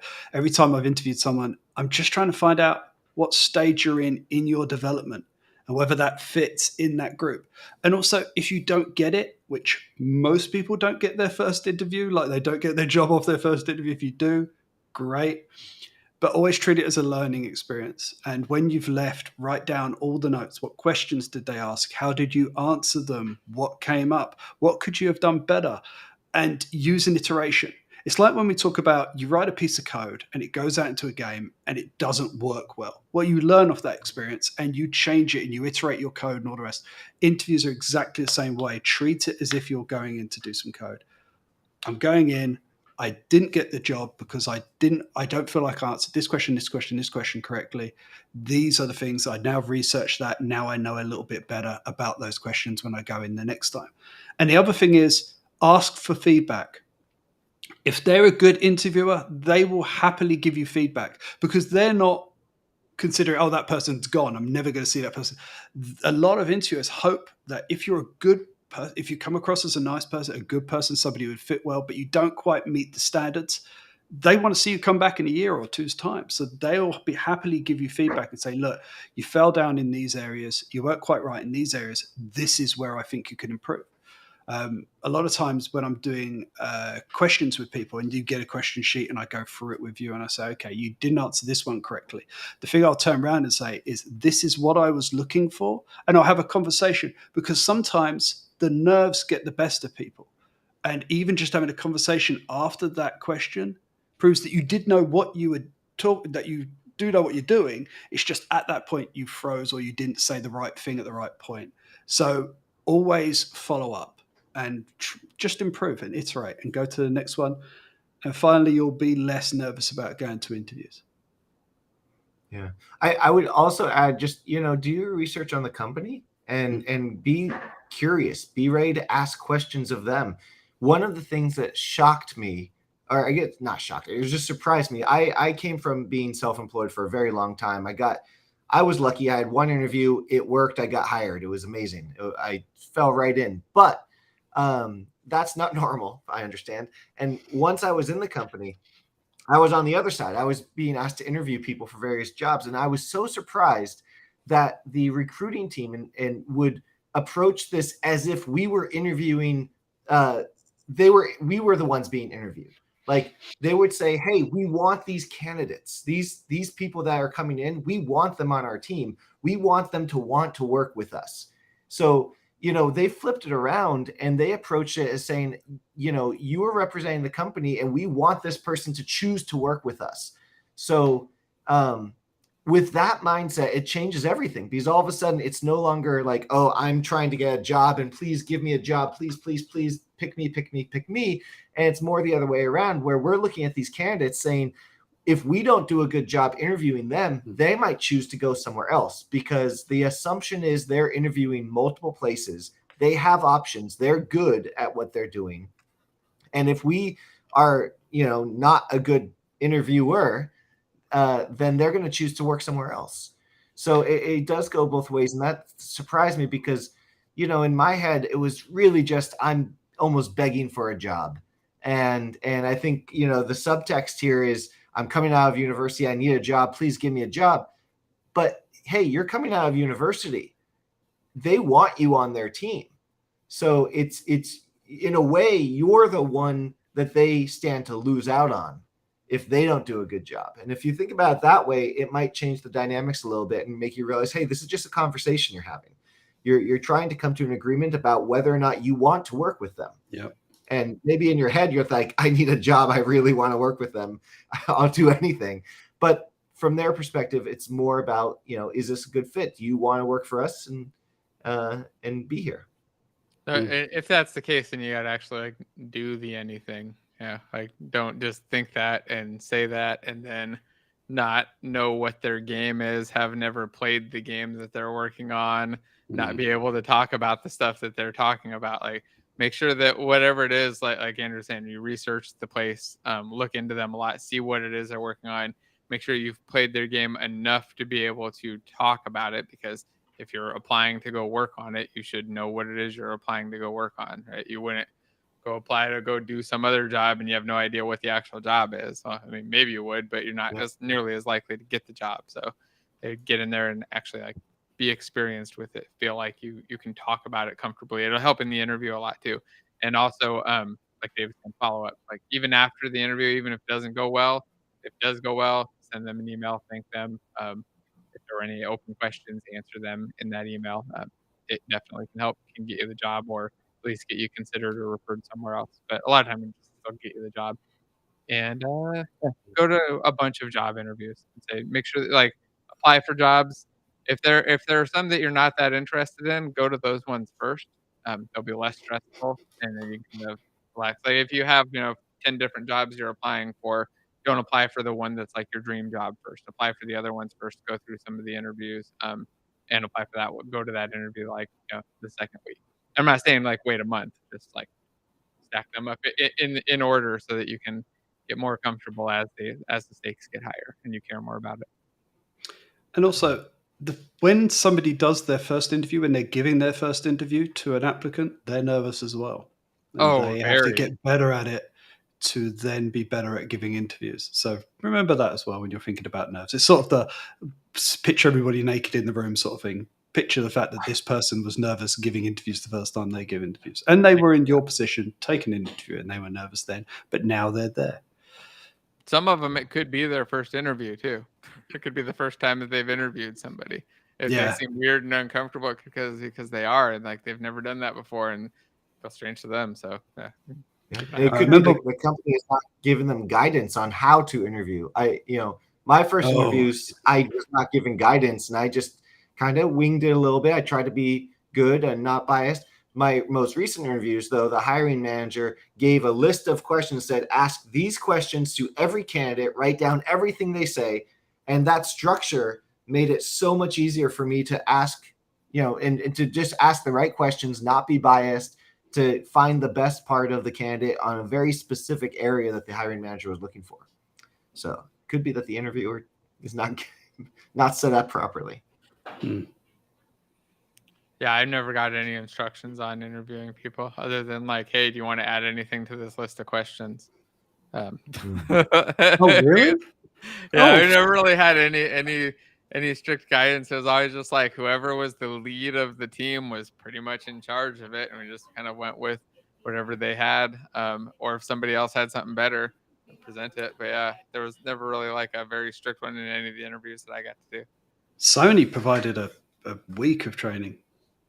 Oh yeah, we didn't have that, but I also wasn't the main person doing the interview, so maybe the core people that were interviewing were in that training, and the managers didn't. I had to go in, and I was the core person that spoke to them, and then I had somebody who was the hiring decision next to me. A lot of us were just junior devs in there interviewing, so I was in there like, go interview this guy. Like, okay. Oh dear. We're going there like 2 or 3 of us, like asking them questions. Like, we're just interviewing another junior dev to see like how they'll do. So it's definitely interesting stuff. So a bunch of questions popped up. I think maybe I will start going through a couple of those. And we've got the giveaway running for the GameDev Guild Pro ticket right now. And then there was this comment that I popped up that said that in big companies, they deal with 14 people before writing a line of code. I assume India's faster, and I worked 200% more when I was in startups. So do you guys, I mean, that's a long chain, 14 people before you see any code. Have you guys seen processes that were that crazy? Like I've seen where I've talked to like 3 or 4 different people before I got into like an actual technical interview, but that was the most. I think it was 3 actually. Is this to do with interviews, or is this just whatever they assume want this to do? is in interviews. Oh, I thought it was just when working. Just I doubt that. general No. working. Yeah, because that's why I was confused by it. Because I that's never got to had be to an deal with interview. 14 people. This was in the context of interviews, I think. But I mean, 14 people to interview with is too many people. Never. So I think this is about working. Yeah, I think I would say. Yeah, it is about working. Yeah. He's just mentioned it because I was about to say I've only ever okay. interviewed at one place where I was interviewed by 14 people before I turned up, and that was to run a game studio. So that's not normal. Even for working, that's not normal. That's like no. Though saying that, I did when I first started off. So my first job, the title sounds awesome. It's really boring. I'm going to prerequisite that I was doing geospatial coordinate conversion systems for radar. So going from ordnance survey maps to geographical spatial maps, world models, that each country has a different world model, and it's very mathematics. That was my first job, and that was defense and industry and like enterprise, boring, crappy industry. We had to write down in UML all the code we were going to build before we even touched a line of code, and then test it and work it through the diagrams, and then present it to manager and another engineer to check it before we were even allowed to write a line of code. It's a terrible way of working, but never 14 people. That's mental. No, I mean I've seen some where we had meetings with 20 plus people for a long time to prepare out the project.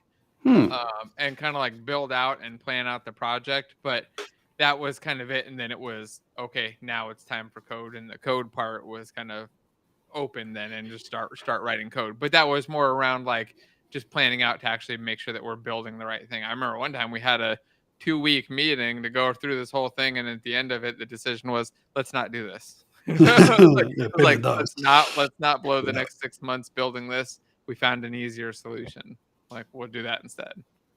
So it was an interesting. I remember at the time I was like, well, that sucked, but I guess realistically, like it was, let's not waste 6 months. Like we don't need to do it anymore. So sometimes if you're going to put a feature in, especially in the big AAAs and stuff like that, it will go through designers, and they'll have design managers, and they'll go through the process before it comes around to the coder who will implement the feature. If that's what you're talking about, then yeah, there's a longer chain in that. They'll work it through on paper. Maybe they'll do some like tweaks or some prototypes or rest of it, and then it will come around to you to build it. Maybe that's what you're talking about. And yes, when you go to indie, it depends. I mean, indie's such a flux term nowadays. Like I've seen indie companies that I'm like, you're huge. How are you still an indie? I don't even know what the definition of it is anymore. It's blurred because so many studios can build on a game engine that already exists. But yeah, it does tend to be a little bit faster. Oh, looks like we have a winner for the giveaway. So I guess the winner, send me an email. Get your yeah, it looks like Jeremy won 3rd place again. I don't know how he keeps winning. What the heck? Has he been barred every time? I don't know. I think he was a bard. I'm gonna nerf them even more this round. So yeah, okay. We'll do the 3rd place winner on that one then for the game. And it's Andrew's ultimate identity, and basically he's written it into the code that he will get 2nd place, so it doesn't look too out of place. Yeah. that could be the case. All right, let's do some bard nerfing real quick. All right, bards are now slightly... Oh, okay. So no bard first, then berserker 2 times. He's just lucky. He's just got an awesome last name. That's what it is. He's lucky, but not quite lucky enough. I don't know. He was born with the green surname. No relation. People don't know. Yeah, it says warped imagination. My name is actually David Green. Maybe we are related, but no, I didn't help him. So you said the odds are really small. They're probably not as small because you picked classes that were stronger than the others, is my guess. So we'll also do a quick nerf to berserkers. So they are low, but I think that they kind of went up. Oh yeah, berserkers are slightly buffed. Oh my! See, See what you're doing, Jeremy. You're Must making, have been you're terrible. making Jason I buffed the work. crap out of them. I He's don't know making how Jason they work. ever were losing. Okay, let's just tone them down a little bit. All right, get that ready for round 3, where we'll give away another asset pack. Andrew, you want to do the Minotaur next? Sure. Do the Minotaur, and if you already have it, you can give it to a friend. All right. Best of luck, Jeremy. Yeah. Yes, Jeremy. If you already have the Minotaur, you can give it to a friend. Yeah, and if Jeremy does get second again, then clearly there's a bug. No. Then it's just really, really good odds. Now, Everyone just needs to change the name to something green. Become part of the Green Clan. It's the best way to put it. Is that what happened? I got to look through the code real quick and do a search for green and see if they've got. See if I tweaked it. If name ends with green, damage star equals 17. I always run under my pseudonym. All right, let me go in here real quick and just make sure this is all randomized in my order. Yeah, it's that randomized order entry. And play. All right, so this will be for the Minotaur pack. I just pulled it up and then I got it right here. And there needs to be more likes than there are people playing. Oh, yes. So make sure you hit thumbs up and enter the giveaway real quick. Andrew, you want to tell everybody what the Minotaur pack is real quick? I'll pop it up here. The Minotaur Pack is the best Minotaur Pack you can find on any asset store anywhere in the world.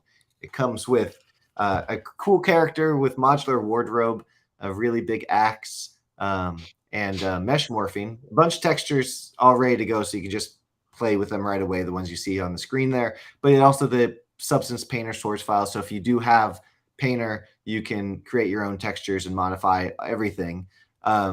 But there's also mesh morphing, so you can, I've got an inspector script that makes it really easy to randomize or have presets or randomize just the armor or just the face or just the body. So you can customize it however you want and really get a character that, we talked earlier about asset flipping and people not liking necessarily knowing that, oh, you use that character. Well, now you can at least make it slightly different so that maybe your Minotaur doesn't look exactly like everyone else's Minotaur, whether you change the textures or some mesh morphing or whatnot. And it's animated, and there's really cool animations, and they're physically realistic animations, so that they should look more like a real person in the real world rather than I don't know. One of my big pet peeves, that's going on a tangent here. One of my big pet peeves is when you have animations where it's like someone swings and it's like, yeah, very realistic. Yeah, their whole body does not falling move. over because the sword's too heavy. Like when I swing it. Exactly. So hopefully people appreciate the effort we go into the animations to make them as realistic as possible with physics, and so there's actual weight involved with the animations and whatnot. Yeah, I really like the blending and morphing the blend shape stuff. It's really cool. It's not. I am so surprised. I think aside from UMA, which does a slightly different thing, and I think that taffy stuff for whatever that's worth, which is just Dash 3D. Aside from those, nobody else, as far as I know, is doing this. I've been doing this for years, and nobody else does it, and I don't know why. I've told other publishers that they can use my script if they want to add their own mesh morphing and their own characters, because I just think everyone should, but nobody does it. I don't get it. Yeah, and you can just do this at runtime, so you can let your players customize the characters and stuff. I mean, that's obviously what you're doing right there. It's playing and it's adjusting. So yeah, you can do it runtime for character customization. You can do it runtime for randomization. So every time you instantiate a bad guy, you can have variety in the bad guys.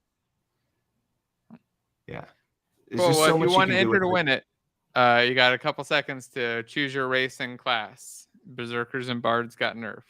So we'll see. Oh, it looks like we got lots of wizards now. Let's see what ends up winning this one. We'll kick off the giveaway in I don't know, just a minute or two. Let a couple people join in. Let's see. We've got about 100 questions here. So maybe we'll just start flying through some of them real quick. One of them was just about remote jobs, and I don't know the answer to this. I thought maybe Dave would know, but it says a lot of companies ask for remote jobs, but they want you to be based in the UK or the USA. Are there other ones that take people from other countries? Is there a reason that UK and USA is like a common requirement, or is it like Europe and USA? Is there anything going on there that people might want to know about? The only thing I can think of is something to do with taxation of hiring people. I mean, there are certain countries that are harder to hire in because of either embargoes or certain things like that in this world that we're in at the moment. But no, that might be a bias on their part or something like that. I've got many people around the world working for me, and I've never had a problem with it. Sometimes some companies will require you to form your own company in that country. So again, just for taxation and the way to fill out things, it might be something else around your country that means they have to do certain requirements. Maybe they have to have some sort of proxy company in your country to then hire you. I don't know. I'm not an employment lawyer around that. But I've never had that problem in my own companies and in companies that I've worked for that hire remote people. We've hired people around the world with no problem in loads of countries. I think some every might continent, want you so. close. Yeah. Someone might want you close to one of their offices. So even though they allow you to be remote, they still want you close enough for whatever reason. In. And I know I've heard that Montreal, I think it is right now, for tech jobs gives huge tax breaks. Something like half of a person's salary you'll get back in tax breaks. So a lot of companies will hire wherever the tax money is coming in, the tax breaks are coming in, because it just saves them. They can get two people for the price of one, essentially. That was the same case in the US for a little bit, especially for coders, because they could put it down as like a research field in the tax forms, and they could get some tax back on that. But the person the worker had to be in that thing. Some people worry about the difference in time. So if you're halfway around the world and that company is halfway around the world, they wonder how well you would work being in a different time zone, because they obviously want you to alter your time pattern to make sure that you can actually be on calls and in meetings and stuff like that. And you have to be responsive to that if you want to work for a company around the rest of the world. I actually have a client in the UK at the moment, and I'm over in Los Angeles. So there's a massive difference in time, but I get up early to talk to them and work with them because they're my client. So maybe something around that. If you've got past experience of working in the country that has a company and all the rest, then obviously talk about that in the interview. Or if you're rejected, ask why. And if that's the case, say, oh, well, I've already worked with this company. This was the scenario we had to play out. But that's the only things I can think of. Nothing substantially to stop it. Yeah, but it's mostly time zones and taxes.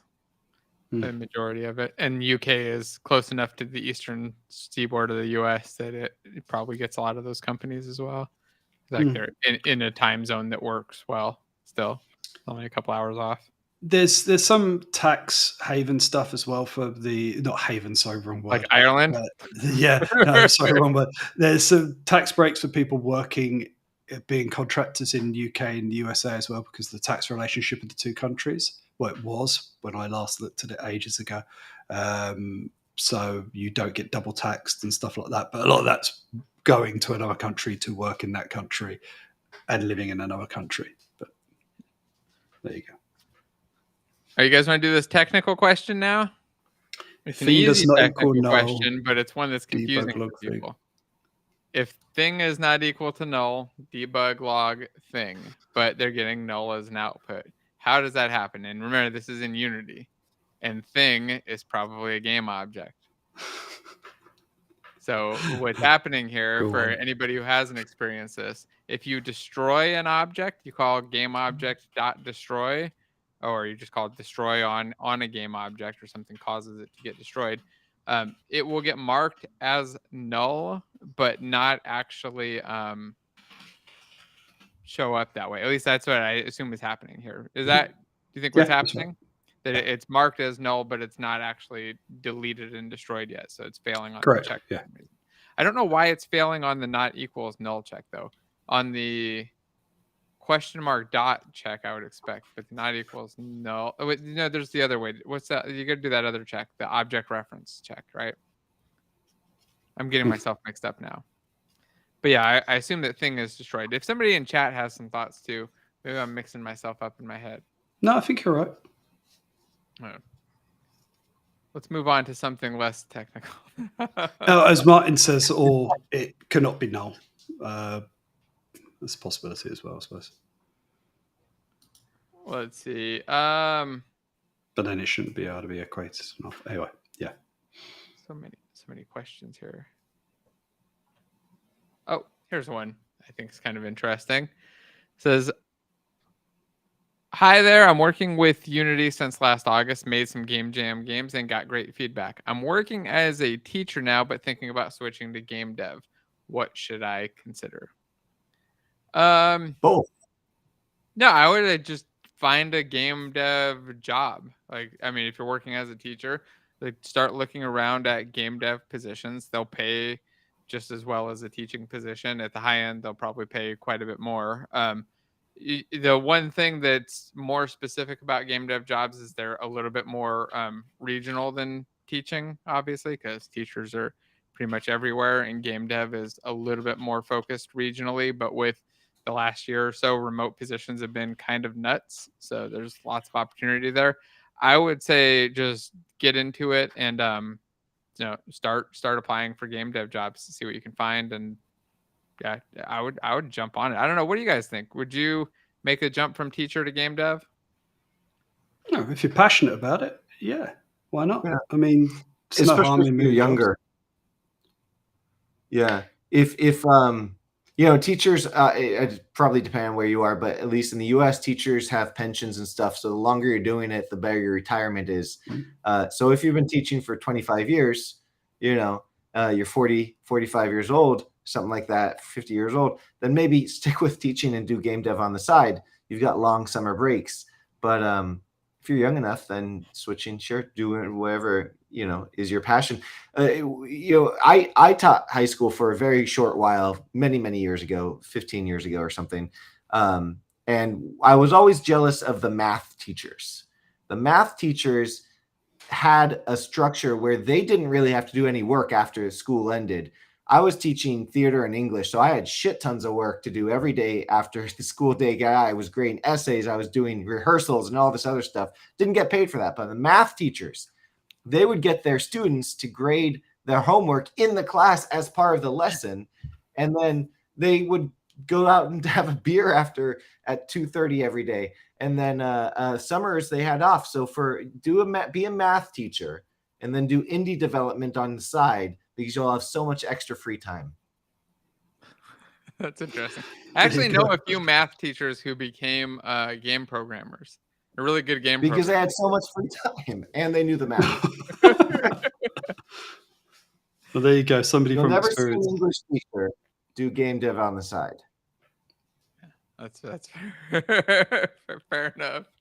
Oh, very, very good points. I did not realize you'd been a math teacher. You probably told me that in my brain. No, he wasn't. He was an English Yeah. teacher. Oh, that's right. An English. I should have been an English teacher. teacher. You never told me you were a math. It was theater and film that I wanted to teach. But in California, you have to get an English credential to teach theater, and then they just made me teach English for whatever reason. I don't know why. It was a bad idea on their part, but I told them not to. What can you do? Yeah. Doesn't sound like nearly as much fun as working on games. I would go with game dev, but yeah, you're not going to get that pension for sure. So that was something. Now, like that. There is, however, if you're doing like high school or junior high, you might be able to start teaching game dev in your school as an elective, and then you kind of do both in a way. I've actually talked to a couple high school classes. One like a week ago, and then I've got another one. I think on Monday or next week. I think it's next week. I'm going to talk to another high school class about game dev stuff. Just kind of get them up to speed and hopefully help them get into game dev. I don't know. see how it goes. But there seems to be like it's growing out there. There are lots of game dev classes now in the high schools where they're starting to be, which is really cool. Yeah. Somebody asked a question about the nerfing of classes. Since we're almost to the last round of this giveaway, I figured I would explain it. It said, can't you just make sure they're all the same DPS? Definitely can. And that's how it was initially, but it was boring. So now they're not all the same DPS. Now they're varied on a bunch of different stats by both race and class. So it's not just that you picked a bard.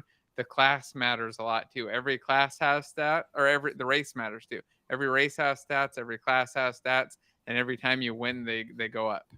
So it's completely insane, and you can download the data in the description, or the data from the start of the fight. It's updated now. it's doing an interesting thing at the moment. Round winners. It is doing an interesting thing at the moment, isn't it? Fight winners. Fight. Interesting. I have no idea what it's doing. Well, now is when we do. Oh, there's an exception in the console error. Oh no, that's an old error. That's a post-processing error. So should we debug it or? Oh God. I can either debug it or I can re-add these people into a new fight. Actually, add them into a new fight. So we've got John, Dragon, Omega, Elias, and Joel. You write them down. Let's have a look. I've been teaching for 11 years. Summers are great, but having 4 kids makes summers not so productive. Yeah, harsh. See, I saw that comment from Jeremy Green, our second place winner. And the trick is you've got 4 kids. You need 5. You need at least 5. That way there's always one to, it's like they watch each other. You know, they keep each other in line. Is that how that works? Let's ask Jason. Yeah, that's exactly what happens. They definitely just completely keep each other in line. They don't fight and battle each other and cause all kinds of problems. No, yeah, 5 is the sweet spot. Thing is, you should really follow your passion. If you're not enjoying teaching as much and you're loving game dev, then follow it. You will have to start from scratch possibly, but if you can deal with that and you financially can deal with that, jump in. And somebody mentioned some companies don't hire anyone over 25. That's illegal. And they don't work for those companies. That's a terrible company. So you wouldn't hire anyone on this call because we're all over 25. Well, not Andrew. Andrew's obviously 24. But You're 24 already, Andrew? He's got no grey hair. How can he be anything over 24? I pulled one out last night. Don't even start. Look at me, Jason, like the grey go through everything. Oh, my beard gets grey if I grew it longer. Oh, fair enough. Just for men. He's got the dye job. But no, don't work. If a company turns around and says they're not hiring people over 25, don't work for that company. Go move somewhere else. Yeah. Choose a good. Got our battlers. Here they go. Our last 5. I restarted and watched them bug out. Next round in 5. I shortened your names, guys. So hopefully that's okay. No. What? Oh, I wouldn't want to be in Jason's shoes right now. You know what doesn't bother me is things going wrong anymore. I don't care. It's not a big deal. I can figure this out while I fix it. Let's see. We've got 5 people left. Let's see. Where's the code? I'm gonna find the part that starts the battle, and maybe we'll debug it, and we'll see if maybe it'll be something really stupid and obvious, like my null check, and then I can just share it and show it to everybody.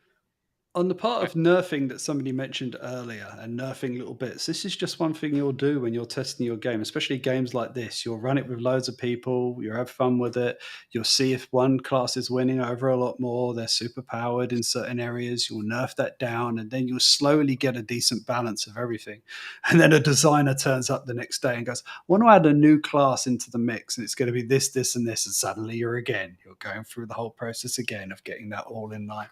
And there are designers designers in companies that this is their job, literally leveling the entire game to get it fun, playable, make sure the game loop is good, and make sure every class is reasonable to the rest of the classes out there.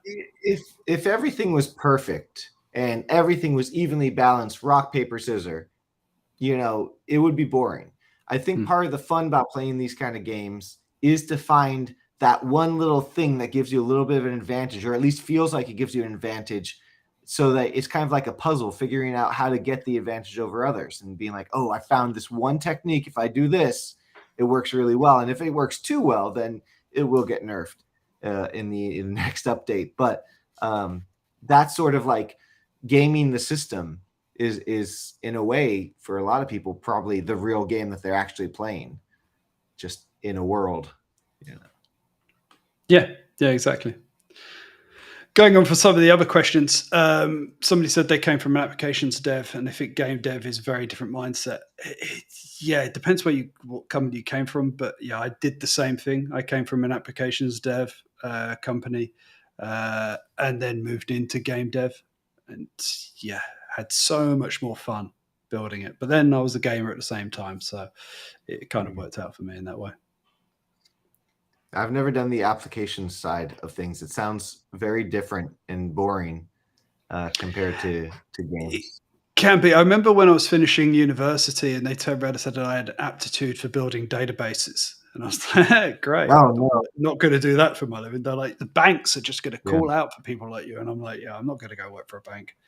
Like, I can't think of anything worse. Sorry if you already work for a bank. But no. It's certainly solving problems. It's all solving problems and using logic to figure out puzzles. But games seem more fun. They're intended to make people have a good time, and that I think is a part of it.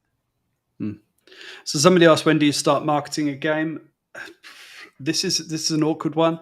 If you're really small as a small indie, I would say after you've got your first game loop done and you're starting to realize the fun in it and all the rest of it, go and have other meetups with other groups, talk about it, get them to play it, get it to test it. That's marketing in itself. And then as you start turning the wheels on that, then start getting it out there, market early, and build up a group around a community and a group around knowing what your game is that you've got out there. It's good to have a name. Either you're using your own name or you're using your game's name, just so people can reference that in their head and know what you're talking about when you're moving on. So even if you haven't got a game title really out there listed, use your own name and your own pseudonym to be like, this is me. I'm making this game. It's this sort of thing. And then turn it into a game name later on that you can then market with. But you need something identifiable to then list it up. Another thing to do is to get on Steam quite early. Even if your game's not finished, even before your beta and your alpha and all the rest of it, get on Steam early so people can wishlist, because that's actually a group and a community that's forming looking at your game as well. So those are just some tips that I've seen from other indies and stuff I've done in the past. Yeah. And Jason's found a bug. Oh, okay. I did. It's actually just that the semifinal arenas aren't assigned, and we ended up with a count of 5 people, which was exactly the number of people to break it. There's special code for less than 4. There's code for less than 6. If we had more than 6, or if we had 5 or 6, it was gonna. Or actually, if we had 4 or 5, it was gonna break. So I screwed it all up. So I just need to assign some arenas. It's empty there, so it's not finding any arenas and not putting anybody in it. So I can actually do that without even restarting. I think I just detach the debugger. And Sweet. So go over and assign the arenas. Go ahead. I was going to say, somebody asked, even if you don't have final art, should you still market it? For me, it's and knowing the audience. Again, marketing your game dev groups and all the rest, they'll understand you don't have final art and what it's about and all the rest of it. If your thing looks terrible, don't market it to the general community, because they'll just dismiss it. But if there are plenty of game dev groups out there that will become champions of your game when they come out and talk about it. For instance, Patrick's Powerbox was on here the other day talking about it. And if you haven't seen that, go back and watch that game dev show when he came on. He's an indie developer. I met him in a meetup group, and he just impressed me with what he was doing, and I loved his game. I'm a big fan of puzzle games. And Jason met him as well, and he got invited onto the show to be on here. We're champions of his game. We want him to do well in his game because we like the game he's producing. And we saw it at stages that were fairly early, that weren't final art. But he was talking in the game community quite heavily about that, going to Indiecade, showing people there. That's all marketing, showing it to people that could potentially become publishers, could become supporters of his game. So yeah, even if it's not final art, just know your audience and know who you're marketing to and what they will accept as okay to market. All right. Well, congrats to the winner, Mr. Omega. You got knocked out. It was just really fast. It was at 20x speed right at the beginning. I saw it was out of the 5. Congrats, Dragon, and whoever just won second place. Email me, and we're going to do one last giveaway, and then I think kind of wrap up the show. But I'm going to like 20x the speed on the giveaway. I'm going to make sure that we've got the arenas set. Oh, you can't see it on there. Let me drag this window off. And drag this window out. There you can see my battle arenas are now set, the semifinal arenas, and we'll be ready to do one more quick fight. Actually, they're going to reset and clear out like that. They cleared out because I stopped playing. So I'll reassign those, and then we'll do one last one because I want to give away that JetBrains writer license. So congrats to the winner of that. Got the Minotaur Pack, right, Andrew? Yep. All right, so email me, and I will send you the code for that Minotaur Pack. And then the final one here, we'll do one last giveaway and do a writer license and a let's do one more Game Dev Guild Pro Pass too. So I'll do both of those. We'll 20x it, and we'll do a or just give the winner both. Whoever wins will get both. Yeah, the license and the pass. So if you want to win them both, go ahead and get ready to enter in just a second. As soon as I turn it back on to grab people from YouTube and not use my fake list of players. There we go. Save, hit play, and hopefully we'll have a battle that works this time around. All right, so everybody go ahead and join if you want to win a Game Dev Guild Pro license and a JetBrains writer license for a year.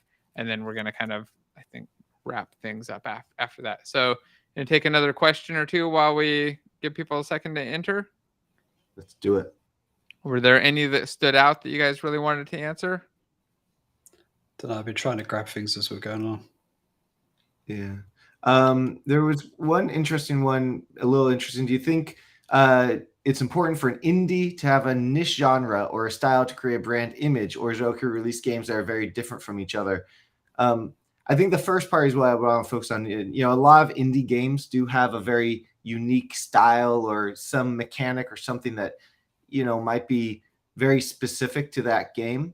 I don't think it's needed personally, but that's just me. I think my impression has always been that a lot of indie games get noticed because they have a unique style or a unique hook to their game.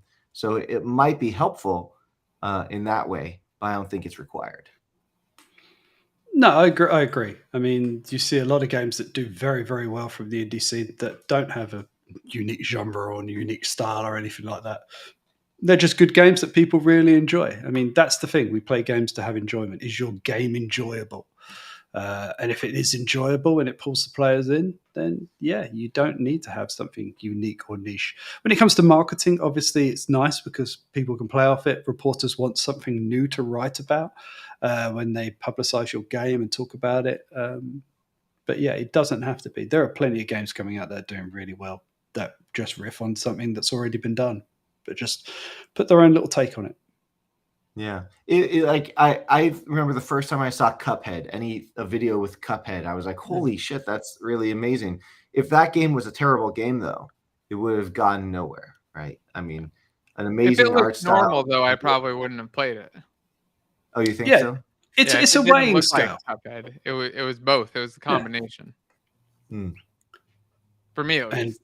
And the Netflix series is coming out this year. That's right. There you go. Yeah. Because it's got very unique IP with a very unique style to it. If it didn't have that, but it was still a super incredibly fun game to play, it would still go out there. Would it have done as well? Probably not. But at the same time, the level you're looking at succeeding to is something that's there. All right, so I'm gonna kick off our giveaway at 10x speed. It'll run through really, really quickly, and whoever wins will get a free GameDev Guild Pro Pass and a 1-year JetBrains Writer license. Just email me at jason@game.courses afterwards. I think we're gonna probably wrap things up right after that. Was there there was something else important that I wanted to get out and mention, but I can't remember what it is. Anybody happen to know what it was? Thursday. GameDev Guild Thursday. Oh, GameDev Guild Thursday, the mixer, but that wasn't it. That is important, though. At least for me, I got to be there. You want to remind all the people in the United States to call their mothers. That is true. Make sure that you call them for Mother's Day. And check out the flash sales. I've been grabbing random stuff constantly. Like every other day, I see something on there that I can't resist the urge to grab. So it's like 75% off. It seems like it's a new thing is it every day or was it multiple times a day? Do you know? I think three per day every 8 hours. I'm like, okay. It seemed like it was constant, but I couldn't tell. It's like always, every time I look, it's like, oh, coming in a few hours. Like, oh, I got to check that one out. Yeah, there's always like, I think 6 upcoming. Oh, okay. Nice. And then Dave has a new video out. Let's pull that one up. What was the new video that you've recently released? The height adjustable? Yeah, on Thursday, I released a really short video, not one of my usual tutorials. This video was me just showing that I've added a controller to my height adjustable desk system. And if you haven't seen it before, it's crazy mental. Go and check it out. So I've added a controller to that because I had a little bit of an issue with the fact that I don't have limit switches. If people don't know what limit switches are, when something hits a limit switch, it stops. And you have them in all sorts of things like to do go your car. through the ceiling or So it doesn't carry on. I did put limit switches on my particular height monitor thing, and I plugged the IoT into all of it so I could tell it to raise the desk and everything. And of course, IoT can sometimes, if you've got IoT in your house, take a little bit to tick over and a little bit delayed. Very delayed. It started moving up. I was shouting at it to stop. It didn't, so I had to run and press on the controller to actually stop it in the control box. So, yeah. There you go. I built a controller, and it just shows how I actually build something really quick, hardware-wise. Nice. I'm gonna have to watch that whole thing. Then I got to bug you about building some hardware. Yeah. I keep buying random things that I want to put lights on. I'm like, I gotta hit up Dave sometime soon. Okay. So we're down to the semifinals for this giveaway. I figured I'll run these guys in normal speed, and I like that we have a nice variation. We got a paladin, berserker, warrior, and assassin. Anybody want to place bets on who's going to win? Assassin. Warrior. I'm going to give it to the dragon assassin, I think. I think it's going to be the dragon assassin. Let's see. And the battle begins. And that's only because he's a dragon and it looks cool, but he's getting destroyed. So I was probably wrong. Go Snow Bomb. I mean, it's definitely going to be the Snow Bomb Berserker. Right? The dragon loose. The assassin's dead. Oh, great. Good choice. That's why I never win these things. Berserkers were nerfed too. So Turkey asked in chat if Berserkers were nerfed. They were nerfed, but still won. And let's say one last question while this last fight happens. Andrew, do you have a custom script for your blend shapes, or do you use NASA? I do. I was just trying to look up the video that I have on it, but my internet is so slow. But if you go to infinitypbr.com, find my YouTube, there's a video on it, but it's a custom script. There's actually 2 scripts. One that handles just the blend shapes itself, and one that lets you create a bunch of presets so you can, with one line of code, call randomize or call like just this look. You can do all sorts of things with them. It makes it very easy to manage hundreds of blend shapes all at once. Nice. And you get those when you just grab your asset packs, right? It's in all of them? Yeah, they're all in. Every single character pack has the script in it. It's also part of the support files, which is free. That won't help you without my stuff. Without blend shapes, it doesn't do anything. But yeah, go grab one of those packs, the Minotaur pack. Try it out. Yeah, you could definitely create your own blend shapes if you're making models. Use my script. There's instructions on how to name things properly, and you can use your own custom names for it. But you can use my script in your own custom models too. Like, no problem. Go for it. So yeah, go grab that Minotaur pack and try it out. They're really cool. Blend shapes just blow me away. It's just an amazing thing. Yeah. I remember when I first saw them a long time ago with character custom, not that long ago, but somewhat long ago with character customization stuff. And now being able to just like add that into your games easily, which you didn't do before, is definitely nice. I wanted to just pop this up, say congrats to Alex. Go grab tell everybody to go grab the Minotaur pack. But why is my page not loading?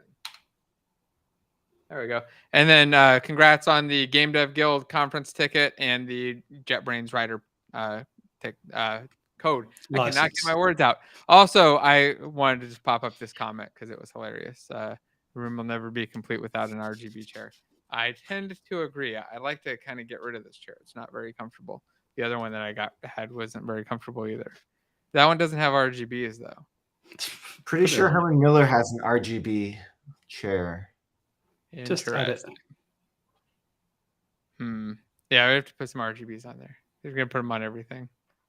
Even my wife even expects it now. She expects when there's RGBs on something, I'm just gonna grab it. So. Cool. All right. Well, anyway, if you're interested in the GameDev Guild, just go check it out, gamedevguild.com, or there's a link down in the description. And then other than that, we will see you again next week. Right? So yeah, I guess we'll say goodbye early, and we'll see you all next week. Thanks again, everybody, for coming out. Don't forget to like, subscribe, share the stream, check out all the links and all that stuff, and come back next week. All right, bye.